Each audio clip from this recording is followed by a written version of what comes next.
الفنان محمد العربي اللي اعتزل الفن من أكتر من 30 سنة في عز نجاحه اتسربت لصورة في فرح ابنه، اتفاجئ بتغيير كبير في ملامحه بالرغم من انه لسه محتفظ بوسامته كلها، بس في التفاصيل الجمهور ما يعرفهاش عن حياته اللي خلته يسيب التمثيل ويفتح محل حلواني وبعدها مكتبة لبيع الكتب، وليه ساب مراته ملك الجمال لبنان بعد قصة حب كبيرة، وبعدها اتجوز ممثلة مشهورة وأعلن توبته معاها وبعده عن الإعلام. تابعوا معايا لآخر الفيديو. محمد العربي اتولد سنة 1946 وهو من عيلة فنية، فوالده هو الفنان الراحل عبد البديع العربي، وأخوه هو وجدي العربي، وأخته كاميليا اشتغلت مذيعة في التلفزيون المصري، والغريبة إن كلهم اعتزلوا مع بعض في نفس التوقيت. اتخرج محمد العربي من معهد العالي للفنون المسرحية سنة 1973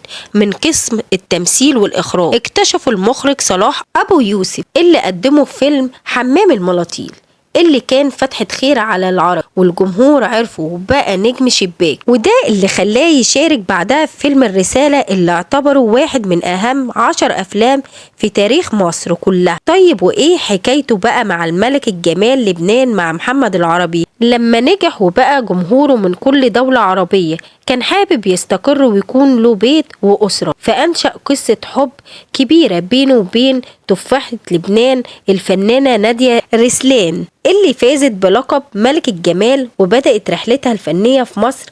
وبعدها بفترة بدأت الغيرة يغير عليها جدا لأن المخرجين حصروها في أدوار البنت اللعوب والزوجة الخاينة، وطبعا الأدوار كانت جريئة وكمان في الملابس، وبدأ محمد العربي يقنعها بالاعتزال بس نادية رفضت بسبب حبها طبعا للفن، وبعدها بسنة قرروا ينفصلوا بمنتهى الاحترام. فضلوا محتفظين بصداقتهم. العربي كان تايه ووحيد لأنه مقدرش ينسى نادية، بس هو اختار كرامته على حساب قلبه. وبعد فترة قصيرة بدأت مشاعره تتحرك من جديد بعد ما كان فقد الأمل لما شاف الفنانة هناء ثروت اللي كانت بالصدفة من أصول لبنانية، وهي كمان بدأت بينهم علاقة صداقة وتحولت بسرعة لقصة حب، وعاشوا سوا وخلفوا 3 أطفال وهم إيمان وغفران ونور. وفي يوم قابل الفنان محمد نجم في المسرح وبدأوا يدردشوا سوا، وسأل محمد العربي وقال له هو احنا فلوسنا اللي بنكسبها في التمثيل ده حلال ولا حرام يا نجم؟ سكت الفنان محمد نجم وقال له الله أعلم، لازم نروح الأزهر نفتي في الموضوع ده. وقرروا يروحوا للشعراوي مع مجموعة من زمايلهم الفنانين.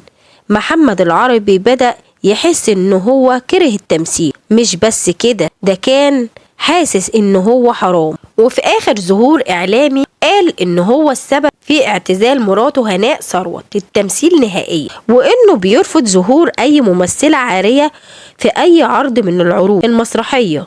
وقال كمان انه مسؤول عن الملابس الفنانات ولازم تظهر الممثلة بملابس محتشمة، لان الموضوع ملهوش علاقة بالتشدد ولكن بالقيمة. وبنفس الطريقة حاول العربي يقنع هناء بالاعتزال الفن علشان تتفرغ لتربية اولادها والعبادة، واخدها وراح للشيخ الشعراوي واتكلم معاها وسألها عن لبسها للحجاب وبدأ يدعيلها بالهداية. وقبل ما تخرج من عنده كانت قررت ان تسيب التمثيل نهائيا، وبعد فترة قرر العربي يبتعد هو كمان عن الفن، بس ازاي وهو ملهوش اي مصدر رزق غير التمثيل. وفي سنة 1989 كان في حالة جهاد مع نفسه وعقله، وبيقول هتعيش ازاي وهتجيب فلوس منين تصرف على عيلتك وقلبه اللي كان طبعا متعلق بالعبادة والتوب الله عز وجل، وقرر يفتح محل حلوان، وده بمساعدة مراته اللي كانت شاطرة في الحلويات الشرقية والغربية.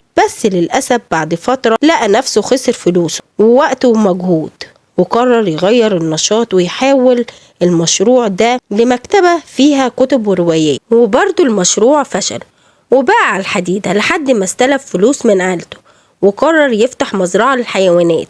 وبعد فترة قصيرة بدأت هناء ثروت رحلتها مع العبادة وحجت بيت الله وحفظت القرآن الكريم عن ظهر قلب، وأخدت كمان جايزة من الأزهر الشريف لتحفيظ القرآن الكريم، وبدأت مشروعاتها الخيرية لمساعدة المحتاجين وكمان دور الإيتام.